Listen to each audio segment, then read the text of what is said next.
Mr. Trudeau, how would you characterize the meetings with Caucus yesterday? Have you lost touch with Canadians? Have you lost touch with Canadians? On se travailler ensemble. Well, we're speaking very much, as you might expect, on the cost of living, on the fact that it's expensive to go to the grocery store, to pay for rent is also very expensive. That puts a lot of stress on families, on seniors, on people. So to recognize what we've been hearing the last few weeks and months, combined to the climate impact, the drought and the flooding, that is putting a lot of mental stress and physical stress and obviously monetary stress on loads of families. So we are there to share that together and to see the path forward. Does the government need a bigger reset? Does the government need a bigger reset in terms of either communication or policy to get Canadians back on side? Well, these are major impacts that the world is feeling. Now, obviously, it's not enough to be saying, which is true, that outside of Canada things are worse. The inflation in Canada is lower than in most other countries. Interest rates are lower than most other places too. The job market is very strong. It's going better in Canada than elsewhere in the world, but that's not good. That's not enough for people.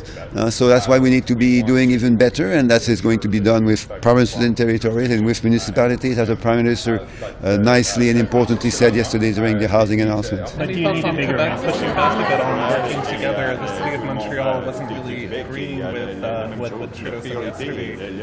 Quebec forbids municipalities from actually doing deals with Ottawa. I understand. Any thoughts on the role for Quebec? Well, from a Quebec perspective, obviously the housing situation is also quite difficult. I feel that in my own city, in Quebec City, where the cost of rent has increased dramatically. So that is something that we know can be addressed by working with provinces and municipalities. It will take a little more time with Quebec, and that's normal. That's how we typically do things. But at the end, I'm sure we'll get great outcomes, similarly to what we saw yesterday with London. Are you communicating enough to Thank you. Canadians? Thank you. People are asking for more information. I don't understand how you get to where you say you're going to be going. Look, we're going to do everything we can to work as quickly as possible. Are we where I want us to be? No. I think we need to do more, and we do need to go faster, and I'll be the first to acknowledge that. With the Housing Accelerator Fund, I take great comfort in the fact that yesterday we've had the first community actually receive money, and they've now set the bar for the rest of the country. What I see in the next few months, we're not going to wait years for this. We're going to be approving as many applications as possible, as long as they are good applications. My goal is every application that I think is worthy of an investment under the Housing Accelerator Fund will receive funding as soon as possible, and I hope to reach many agreements this fall. But I do think we have to push some communities a little further based on the quality of the applications. And can you clarify expectations for Canadians? What is your government's goal on housing? What they can expect from your government when they go to the polls in 2 years? So we want to put Canada on a track to actually solve the national housing crisis, but we also have to recognize that the federal government can't do it alone. We're going to demonstrate federal leadership and use federal funds to bring cities to the table, to bring provinces to the table, to incentivize developers to build despite the high cost conditions we're living through, and to support nonprofits who are going to provide housing for some of the most vulnerable. The exact place that we're going to be in 2 years, the exact cost of a home is subject to forces that are outside of the government's control, but we know we can put measures in place that are going to make a meaningful difference. Right now, Pourquoi est-ce que vous attaquez les villes? Pourquoi est-ce que homes is additionally what is needed? The CMHC, your housing agency, says that. Is that your goal within the 2030 timeline to build that many additional homes? I have no reason to distrust the statistics from CMHC. My goal is to actually solve Canada's national housing crisis by partnering with different levels of government in the private sector. The evidence that I've seen from CMHC indicates that we do need to build 3.5 million homes, and that's what I'm going to try to do. OK, donc vous vous engagez, attendez, juste pour clarifier, vous vous engagez à construire 3,5 millions de logements d'ici 2030, you're like committing to that? C'est le but pour moi. C'est difficile juste parce que ce n'est pas juste le gouvernement fédéral. C'est essentiel pour le gouvernement des provinces et territoires. C'est essentiel pour la communauté, le gouvernement municipal. C'est essentiel pour le secteur privé. C'est essentiel pour des organisations qui soutenir des personnes plus vulnérables. Travailler ensemble pour adresser la crise nationale. Mais selon moi, there's a lot. Pourquoi est-ce que vous vous attaquez aux villes? Pourquoi est-ce que vous vous attaquez aux villes? No, but it's housing. It's the meaning. I will come back. You'll hear more from me today.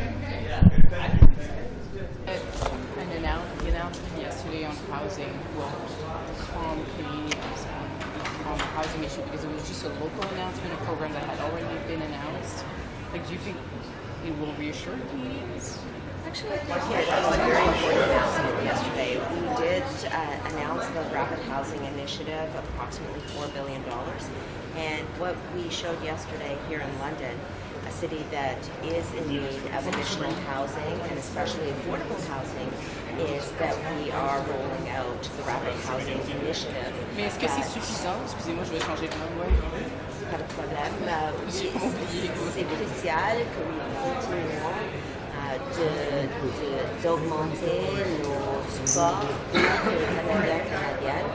Et ça, c'est exactement ce que nous avons fait hier. Et je ne sais pas si vous savez ça, mais lundi, dans ma circonscription, j'ai annoncé 21 millions de dollars pour le logement abordable aussi. Minister, how are you feeling in the polls right now? You're down 15 points. How concerned are you about the political situation? We're concerned about continuing to support Canadians. That's our role as the government of Canada. That's why we put in place the Canada Child Benefit. That's why we put in place $10 day child care. And that's why we rolled out, for example, a housing initiative yesterday here in London, Ontario. Ça, c'est très important pour nous comme le gouvernement du Canada. But that doesn't seem to be resonating. Are things not reaching a crisis level in your caucus? I just want, let's take a historical look slightly at the last few years. During the pandemic, our government stepped up to support Canadians. During economic times that are hard, we have continued to step up, and that's what we will do. Why? Because we're the government of Canada, and we need to continue to focus on what Canadians need, right across the country. Il faut que vous allez couper 15 milliards dans la fonction publique. En même temps, vous investir dans le Canadien comme vous dites. Comment est-ce que vous faites les deux en même temps?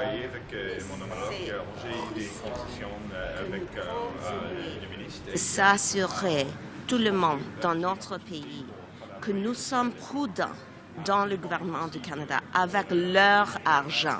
En même temps, ça c'est un temps nécessaire où et quand nous continuons d'appuyer les Canadiens et Canadiennes. Mais on peut le faire les deux choses en même temps. Ça c'est 15 milliards de dollars sur 5 ans. C'est possible. Nous avons vu déjà, ça c'est une responsabilité après le budget 2023. Donc, comme le président du Conseil du Trésor, nous pouvons le faire, les deux choses en même temps. Et c'est nécessaire de démontrer que nous pouvons le faire. As a woman of color, as a woman in the caucus, have you noticed that the Conservatives have started using the member's story for London West in their attack ads? The fact that she has been unable to find housing or purchase housing. What do you think of that attack? I want to reiterate that what we are focused on is the situation in our country relating to affordability, and we will continue to support Canadians. That's our focus. And in terms of being a racialized woman in the Government of Canada, in our cabinet, I think it's extremely important that we continue to represent all diverse groups, not only in government, but in institutions across our country. Diversity and inclusion. Again, I want to reiterate that my focus as Treasury Board President and our focus as a government is on Canadians. That's what we have to focus on. This is a time when Canadians need their government to step up, and that's exactly what we will do. How much more hemorrhaging can your party take in the polls nationally before it reaches a boiling point? What has to happen moving forward to get your caucus back on? Actually, we had a very robust discussion yesterday about the need to continue to work together collaboratively, ensuring that we are representing the interests of our constituents as well as the interests of the broader Canadian economy. We have maintained our AAA credit rating, but we need to continue to step. That's why the Prime Minister and Minister Fraser announced additional affordable housing in London yesterday. That's why I was able to announce $21 million for affordable housing in Oakville for seniors on Monday. We're going to demonstrate federal leadership and use federal funds to bring cities. I want to reiterate that these are not cuts of the time and of the type that Stephen Harper introduced under draft. This is refocusing our spending, looking at our fiscal landscape within the Government of Canada and discerning whether there is money that we can repurpose to the priorities of Canadians right now: housing, the clean and green economy, reconciliation. Those are our government's objectives, and those meet needs of Canadians right now. Thank you so much. Alors, comme vous l'avez vu hier, nous avons annoncé 5 millions pour la Croix-Rouge pour venir en aide au peuple marocain. Il s'agit aussi d'une façon d'aller chercher des fonds auprès des Canadiens qui sont interpellés également par la cause. Alors, à tous ceux et celles qui nous écoutent présentement, je vous invite à donner à la Croix-Rouge canadienne, qui va travailler également avec le Croissant Rouge marocain afin de venir en aide aux personnes affectées par le tremblement de terre au Maroc. Alors, just a sec, we just announced yesterday $5 million to support the American people that are facing a very difficult situation due to the earthquake. It's $3 million from the Government of Canada to the Red Cross. We hope also that we can match funds from Canadians. So to all those who are listening and watching, please show solidarity to the American people, because we're there in times of needs. Donc, ça me fait plaisir de répondre à vos questions. Yes, Jalen. Sorry, start again. Are Canada's relations with India worse as a result of the tragedy? Well, we know that Canada and India have a strong relationship. It was highlighted in our Indo-Pacific strategy. There's an entire page based on our strong people-to-people ties, but more than that, the fact that we have an important trade relationship, and also we have a lot in common when it comes to making sure that the region is a safe and region that is abiding by international rules. Readout had none of that. It was all about Khalistan. Do we have to change our messaging on Khalistan? India has been bringing some issues in the past. We've addressed them, particularly when it came to the security and safety of their diplomats. Indian diplomats in Canada have 24/7 security. I've had many conversations with my counterpart over the past weeks, including many times last week. And even the High Commissioner from India, based out of Ottawa, thanked the RCMP and our government for making sure that these measures were in place. What's the mood in Caucus?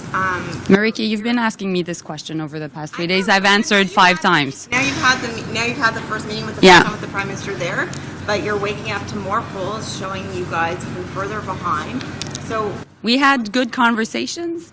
I need to get into caucus to continue to participate in these conversations, and I think the mood is good. As I said yesterday, we are having difficult, sometimes conversations, but important conversations. Canadians are hurting because of the impacts of inflation, because of the impacts of interest rates, and as a government, we hear them, we're with them, and we'll do more. En français maintenant. Oui, Laurence, puis après Raymond. Oui, Laurence. Vous avez lavé votre linge sale hier. On n'a pas de linge sale à laver. Donc, nous, notre objectif, c'est de faire en sorte qu'on se parle. On est des collègues. Ça fait 8 ans qu'on travaille ensemble. On est habitués de passer à travers des crises. On a vécu parmi les plus grandes crises que des gouvernements ont vécues depuis 150 ans. Donc, par conséquent, c'est sûr qu'on se parle, on se fait surtout confiance, puis on avance. Oui, Raymond. Vous réagissez au sondage de ce matin, 15 points d'avance. Ça va de mal en pis quand votre parti. Vous réagissez comment? Comme je vous ai dit, on a des conversations importantes, mais on est en mode solution, puis on va gagner la confiance des Canadiens. Ça fait 8 ans qu'on est au pouvoir, et puis on va être capable de continuer de gouverner, mais ça passe par le fait qu'on réagisse à ce qui préoccupe les gens, puis ça, on doit en faire beaucoup plus. Merci beaucoup. What were discussions like back then? I mean, oh yeah, no, it was very solid, very honest and frank. I mean, we've coalesced into a team that's a group of mature politicians over the past 8 years, and I think the advice we give the Prime Minister is our best, frank advice. And I think he heard. What was that advice? Well, it was everything from we need a strong vision, we need to keep working hard, we need to deliver for Canadians, we need to do what we said we were going to do and do it well. What are some of the concerns that were raised? I don't know. It's basically what I just said. It wasn't necessarily concerns. It was more focus. We've done a lot, and we have to be able to convey the message that of what we've done. Sometimes we've done so much, and I'm guilty of this, that I just move on to the next thing, and I don't talk enough about what we've done. But really talk to Canadians, tell them, reassure them, relate to them, and move forward. So is this a communication issue, or do you have to actually make a bigger reset for the government? From my perspective, personally, I think it's more of a comms exercise. We really need to dig in on and show Canadians the work we've done and the work we plan to do in the future. Countering bullying, that was something that was raised during the meeting. Heads up, Sam, going through. What needs to be done? What was raised? I actually don't, well, it's not my personal style, so that's not the message I heard, but we need to show the contrast. So moving forward, this is what our government will do, and then let Canadians decide whose vision they whose vision they share for the country. Thanks, guys. Quelle ambiance hier dans le Caucus? Est-ce que c'était un lavage de linge sale? Non, c'était une bonne conversation. Est-ce que votre linge est propre maintenant? Je crois que nous avons une bonne vue que les choses que nous devons faire à l'avenir pour assurer que les Canadiens marcher vers une économie qui est forte et des choses comme ça. The poll suggests the government needs to do a bigger reset as opposed to being incremental. Do you think there needs to be a bigger reset for your party? Well, I think we need to be thoughtful. We need to be listening to the concerns of Canadians. Clearly, people are concerned about affordability issues. That is very, very natural given what we went through with inflation and given the state of interest rates right now. I think we need to ensure that we are connecting with Canadians as we move forward in a manner that demonstrates that we are working to support Canadians through this time and to address some of the other fundamental issues that we have to address, including climate change. Is the Prime Minister still the man to lead the party? The Prime Minister is still the man to lead the party. He has the full support of his caucus. So. What message does it send that your Sorry. party seems unconcerned by the polls? You know, polls are polls. The only poll that counts is the poll that happens on Election Day. At the end of the day, we don't govern by polls. I've never been somebody who thought the government should govern by polls. We need to actually ensure that we are working to build an economy and a future for this country that's a good one for Canadians. Are you concerned? Last question. Concerned in Caucus that government can't even pass enough on these affordability issues that you find as top of mind? Well, look, I think we have to acknowledge that Canadians have significant concerns, that people are being pressed with respect to their economic circumstances right now. I think we also have to acknowledge we've been through a very challenging time. I mean, people have moved beyond COVID, but out of COVID came the inflation issues that were relevant across the G7, not just in Canada. And in order to control inflation, we have the interest rates that have gone up, that have squeezed people, particularly who have mortgages. So we have to be sensitive to that. We have to continue to work to address those issues. And at the end of the day, I have confidence that we're going to be able to convince Canadians that we are on the right track. Okay. About what the mood is in there as to whether or not the party needs a bigger reset based on the polling numbers? One of the reasons I got into politics is making sure that we consider the constituents of Vancouver South, and I know that every member of Parliament is doing the same thing. When I got into politics, what's important for me is having a great team, and that's something that we have. We have a great leader, and I always look forward to working together with good colleagues. But Canadians don't agree with you, though, because at this point, Liberals are trailing by 50. I'll be honest with you. We focus on serving Canadians, and that's something that drives me very strongly. Having colleagues with just amazing experience and lived experience and backgrounds to work with, so that's something that's very important to me, and that's what keeps me going. So do you agree that your government needs a reset? Why are you lagging the poll so badly? One of the things we look at Canadians' needs, and one of the things right now as a Minister of Emergency Preparedness, I have seen the devastating impact that climate change actually has had. I remember even before, back in 2015, when we saw the disasters increasing, I just recently came back from Northwest Territories, and I was in the Northwest Territories in about 2016, looking at what type of response the military we were going to need, and we put that into our defense policy. And visiting now, seeing that actual plan into action because of the investments and the work that was done was very important. More importantly, 2 years ago, because of the foresight that the Prime Minister had, created a portfolio that's going to look after and making sure that we have a preparedness and emergency plan for the country. And we have seen increased disasters all across the country. And because of the plan that we put in place, we're able to respond to Canadians. And that's what leadership is about, looking after the needs of the... Okay, thank you so much. We need to get our message out there. Some of you were in Quebec City last week, where I was as well, to talk about some of the differences, which are pretty obvious in my opinion, between what Mr. Poilievre has to offer on issues like climate change and the environment, which is nothing, and us who have been hard at work for many years, and those efforts are paying off. Canada is now the best performing G7 country when it comes to reducing greenhouse gas pollution. So I just think we have But why is that message not getting across? Well, I think if you look at the environment, it is getting across. It is one of the issues where Canadians are trusting us the most. It is an issue for Canadians, full stop. Certainly after the summer we've had with forest fires, floodings, we have another hurricane that's going to hit the Atlantic coast Saturday. We've entered the era of climate change, and the idea that, like Pierre Poilievre, that you can fight climate change with MP slogans, I think a lot of Canadians simply don't buy that. But you're On voit une montée du bloc aussi. On voit une montée du bloc au Québec aussi. C'est quand même, on voit une montée du bloc au Québec aussi. Comment contrer le bloc? Parce que là, bon, les conservateurs, c'est dans le reste du pays, mais c'est surtout le bloc au Québec. Ils sont à 36%, là, pas mal en avance. Écoutez, comme je l'ai déjà dit, le sondage qui compte le plus, c'est l'élection. Moi, je me lève pas le matin en regardant les sondages. Ça vous prend une stratégie pour le Québec? Bien sûr, ça prend une stratégie pour le Québec. Et comme je l'ai dit à vos collègues anglophones, je pense qu'on doit continuer à faire passer notre message, à travailler sur les enjeux aussi. C'est pas juste une question de communication. Il faut que les gens, sur des enjeux, on a parlé de logement, on a parlé d'itinérance, je parle beaucoup d'environnement, évidemment. Il faut que les gens voient comment on travaille pour eux, puis on est là pour eux. La question de l'abordabilité aussi, puis bon, évidemment, c'est l'un des sujets de discussion. Et je pense que vous allez voir au cours des prochaines semaines d'autres mesures être déployées pour aider les Canadiens, les Canadiennes et bien sûr les Québécois et Québécoises. Merci beaucoup. Do you need a bit more of a reset for the government, though? Do you need to reset at least communication for the government?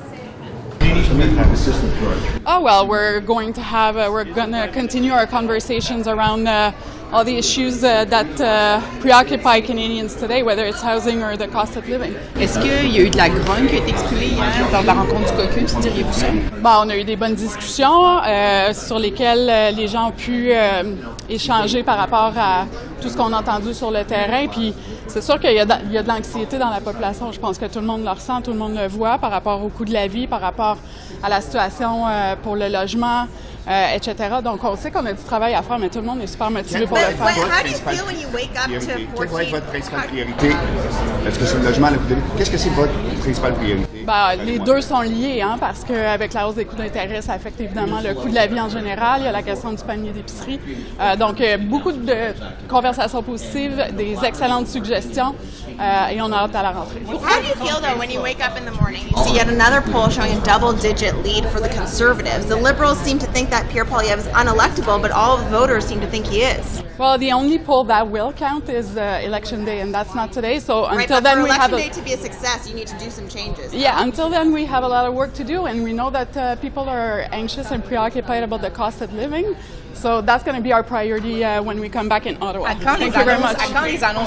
Housing's been an issue for a long period of time. Don't you think you should be kind of past solution mode and thinking of fixing things at this point in time? Yeah, but it has to be done in collaboration with provinces and municipalities and builders and co-ops. So we need the local leadership, as London has demonstrated yesterday. So this is the type of leadership that can make things happen. Thank you. But actually, we're looking at measures to make life more affordable for Canadians, and we'll have more to say. But well, listen, it's always a good time to fight for Canadians and to fight for lower prices, and that's really the kind of the mood, understanding that things are expensive and people want us to take action. But things have been expensive for a while. Are you not a little late to the party and trying well, to address this? It's always a good time to fight, You know me. I went on the But you haven't telcos, been fighting this and summer, you'll sir. see We haven't that seen we're going any to of your be government's actions. fighting and finding solutions to help Canadians. That's what they want from us. Monsieur Champagne, est-ce que ça va aussi vite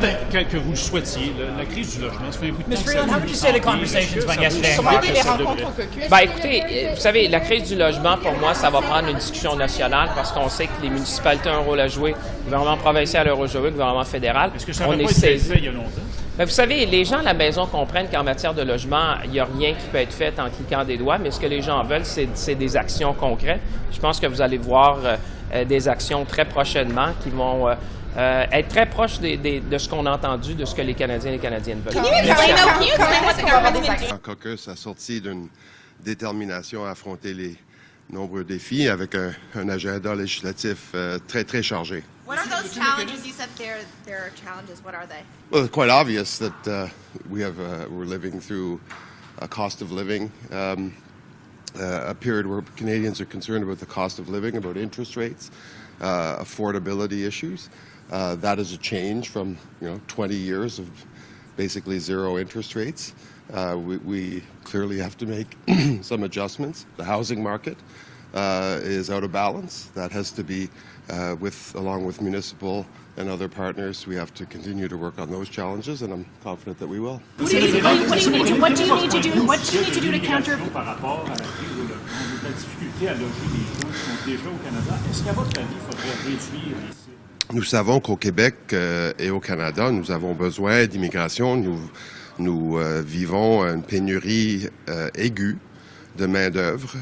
Tous les commerces, toutes les organisations, tout le monde m'en parle à mes collègues. Donc l'immigration est une source indéniable de main-d'œuvre et de gens formés, qualifiés pour combler des postes en technologie ou dans toutes sortes de domaines. Donc, mais évidemment, il nous manque des logements. Nous n'avons pas un surplus de personnes, nous avons une pénurie de logements. Donc, nous avons besoin, évidemment, de garder le cap pour ce qui est d'une main-d'œuvre qualifiée, mais aussi d'accroître, évidemment, notre approvisionnement en logements. Est-ce que vous espérez qu'il y ait des consultations que le Québec mène sur justement ces Mais tous les partenaires ont des décisions à prendre. Nous ne sommes pas seuls sur le terrain de jeu, que ce soit en immigration, en logement. On doit absolument travailler de pair avec les provinces, avec l'ensemble des partenaires à travers le pays. C'est un travail colossal. Nous sommes à la hauteur de ce travail. Nous avons les portes grandes ouvertes pour la collaboration et nous allons examiner de très très près les exercices qui se passent de part et d'autre. Une femme qui accouche dans un village étrange. Bonjour Antoine. Content de voir le doigt ici. Il y a eu le sentiment d'urgence pour vraiment attaquer de front la pénurie de logement, la pénurie. Vous ne sentez pas un sentiment d'urgence? Moi, je pense qu'un sentiment d'urgence se dégage. Nous avons investi des milliards de dollars en matière de logement. Nous allons continuer d'investir, mais aussi d'essayer de convoquer l'ensemble des partenaires pour exactement faire part de l'urgence. Et je pense que c'est senti à peu près partout au Canada. Why is it, do you think that the Conservatives have run away in the polls and in fundraising?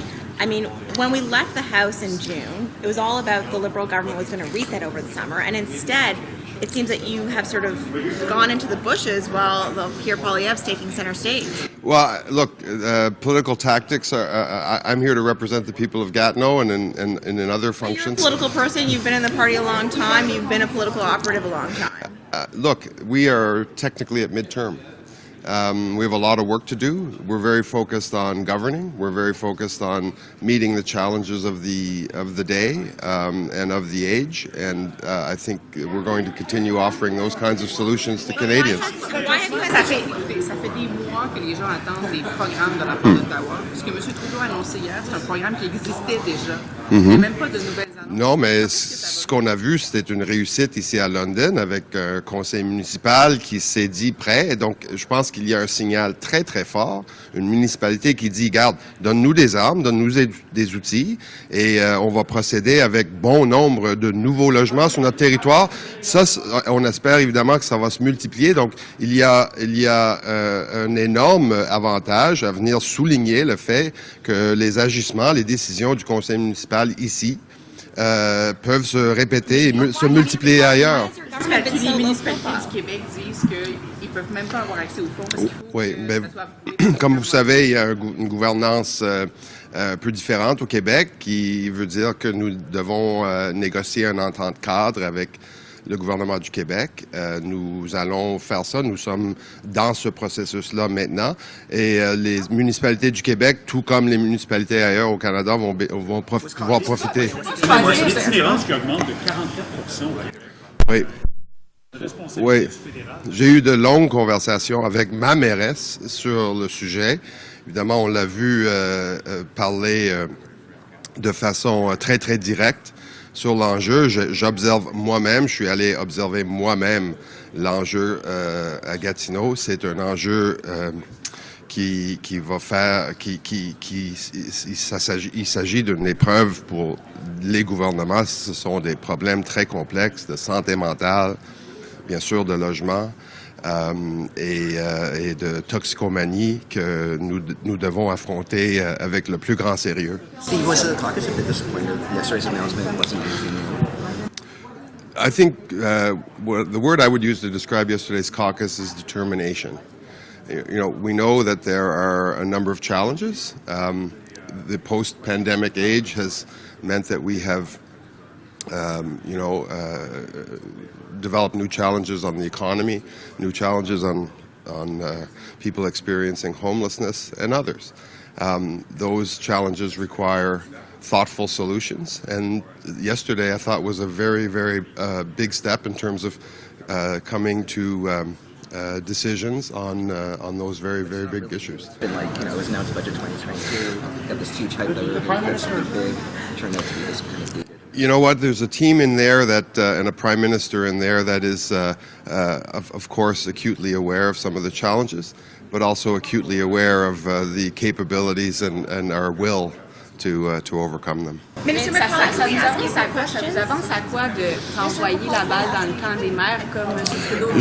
Je pense pas que j'ai renvoyé une balle ici. Je pense que le mot, c'est collaboration. Nous allons continuer de travailler avec les municipalités, avec les provinces, sur des programmes et des problèmes qui sont de juridiction partagée. Le logement, l'itinérance, l'immigration, ce sont tous des problèmes où nous avons, oui, des outils, oui, une détermination. Je pense que c'est une détermination partagée de part et d'autre et nous allons continuer. M. Trudeau et M. Fraser, eux, ont quand même envoyé un message clair aux maires hier, donc ils n'ont pas... Vous trouvez qu'ils n'ont pas renvoyé la balle dans leur camp? Est-ce que ça avance? Moi, je pense que ce qu'on a dit, c'est que le gouvernement se dit présent pour aider aux municipalités de surmonter les enjeux auxquels ils font face et j'espère que c'est une solution qui va se multiplier rapidement à travers le pays. La SCHL parlait de 4 millions de logements supplémentaires construits avant 2030. Est-ce que c'est possible? Est-ce que c'est votre objectif? Est-ce que vous en parlez de cet objectif-là? Ou c'est quelque chose qui est plus by and design? Non, écoutez, nous savons qu'il y a une pénurie de logements aiguë à travers le pays. C'est certainement le cas à Gatineau, c'est le cas à Ottawa, c'est le cas dans toutes les municipalités que j'ai moi-même visitées. Donc, je pense qu'on peut parler de sentiment d'urgence en la matière, comme dans bien d'autres enjeux. Mais 4 millions, c'est possible? C'est ce qu'il faut attendre? Moi, je suis pas ici. Le ministre parlera de chiffres et de cibles, mais nous avons une multiplication de programmes qui sont là pour aider au logement social, qui sont là pour aider les jeunes, les premiers acheteurs à acheter une maison, à faire un premier dépôt sur les maisons. Donc, moi, je suis très, très confiant que l'ensemble des programmes avec une action concertée de la part de l'ensemble des partenaires, ça va aboutir à quelque chose de très bon. Where are the concerns? Well, affordability is topping the list for everybody, and so the way that we can position the programs that we have in place now for maximum impact for those that are in the most need, that is the message that's coming from all quarters of the country, from MPs across the country. How we're going to continue to do that in the context of climate change, which, as you know, there's a hurricane headed to Nova Scotia again as we speak. So climate change and affordability are at the top of the list right now. Mr. Fillmore, yesterday there was an announcement about housing, $74 million for London. What do you make of that? It's I'd say 18 months after it was in the budget. It seems a little slow in getting out. The question of the housing shortage is a very complicated one. It touches on so many different industries, from supply chain to labor to approvals to funding to the cost of borrowing. Every single thing that we can do is going to make the landscape for housing affordability in Canada better. Yesterday was a good step.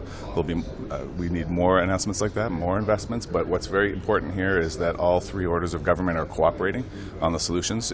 Each order of government holds a piece of the answer, as do our not-for-profit housing providers. A key concern during that meeting yesterday that was brought up, sources say, was the need to counter Pierre Poilievre, who's rising in the polls and continuing to attack the party.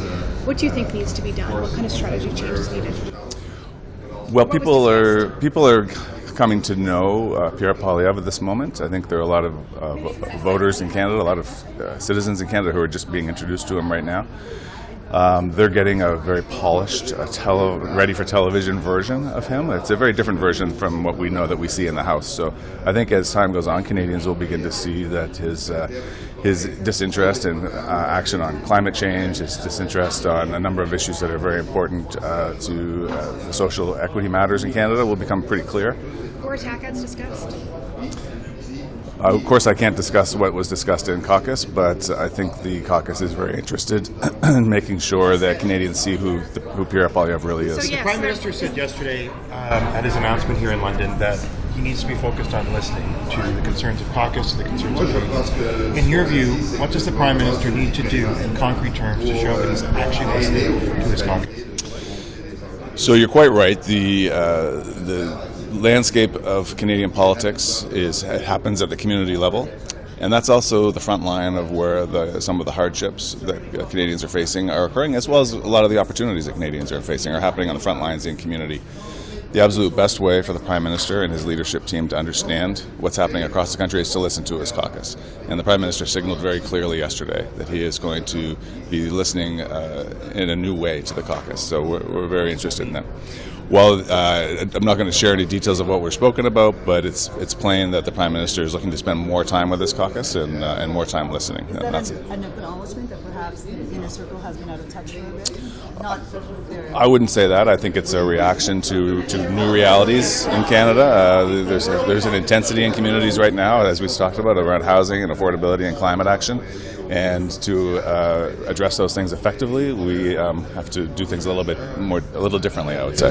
Have you heard the Prime Minister at all in caucus or in discussions with his caucus have any sort of personal acknowledgement for what's happening, that some of this may actually fall on his shoulders, the discontent that we're seeing? No, I haven't been part of any conversation like that. I mean, of course, no one planned for a worldwide COVID epidemic. No one planned for a war in Ukraine.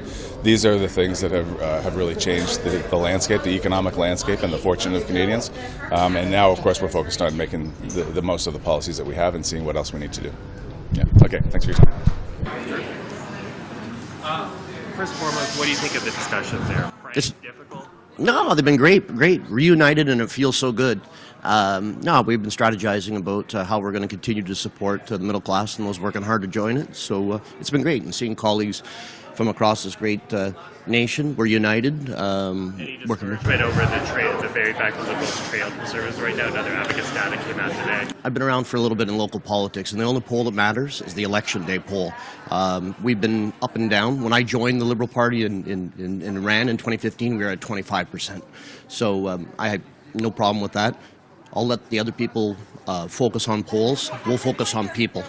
You need to do a bigger reset, though, because when you look at the Leto poll, the suggestion is the Liberals need a larger reset than opposed to incremental change to get Canadians back on.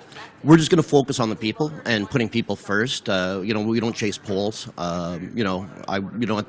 We've continually shown that we've done that throughout our 3 terms, and I'm proud of that. Wasn't really anything new there.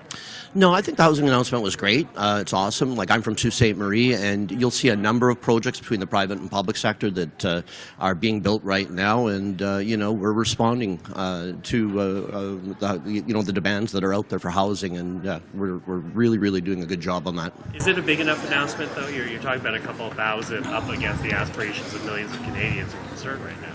Look, that's part of a whole overall strategy that we have done, and for example, like I say in my riding, we have done a number of initiatives, including working with the local Legion and creating space for the Legion and for veterans, and 107 units, of which 30% will be affordable. So no, our plans are working, and we're coming together quickly. So why is your message not getting through then? I think it is. Don't trust you on housing. That's the reality. You know what? We're going to keep, again, focusing on the people and not the polls. And I think that, the people continue to be served well by this government because we put people first. We put the middle class first. We put people working to join the middle class first. And we've been consistent through our 3 mandates on that.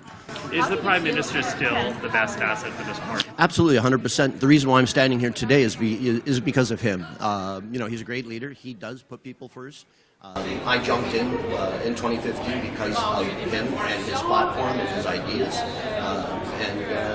he's remained true to his ideas of the middle class and those working hard to join it and helping society as a whole. How do you feel about the call that was made to mayors to kind of speed up with the acceleration fund to join in and to conclude agreements? Are you worried that it could worsen relationships with the municipal levels to kind of make that call to speed up? The municipal level is very, very important. I'm a previous 4-term city councillor, sometimes acting mayor, and collaborating and working and speaking with municipalities all the time is critical to reaching all our goals, including the goals around housing. But what about municipalities that might have felt criticized in that presser, where the Prime Minister said, well, when he was asked why it takes so much time to have a first agreement, he said, well, you should ask the mayors. So some municipalities felt criticized in that. So what would you say to them to kind of reassure them? I just know that the municipalities are really, really important partners. They play a critical role in the housing process. That's another level of the provincial government as well as private and public sector. So we have to work with all of them.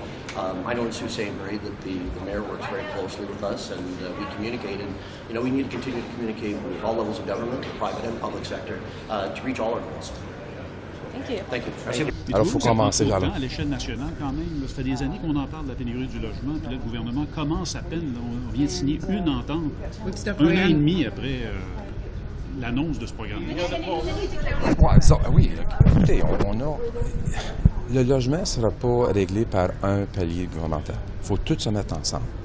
Alors, lorsqu'on parle, moi, je parle, depuis mon élection en 2015, j'ai rencontré tous les maires de ma circonscription, tous les conseillers, pour voir comment on peut essayer de trouver du terrain, trouver les employeurs, trouver les contracteurs qui vont essayer de construire le logement, les loyers. Bien, ça bloque un peu à tous les niveaux.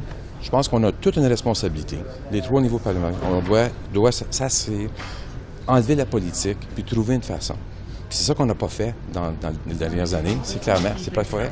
Alors, on a quand même important de le faire. Puis c'est vraiment important. Mais M. Trudeau et M. The Canadians, and I think we showcase that. I think it's important that as Canadians get to know who he is, and I think it's important that they do. They have an opportunity to be exposed to what he's about, the values that he stands for, and who he is, and that's exactly what we're going to do. How doesn't you want the comments of one of your colleagues as an attack ad already? I don't know you've seen that.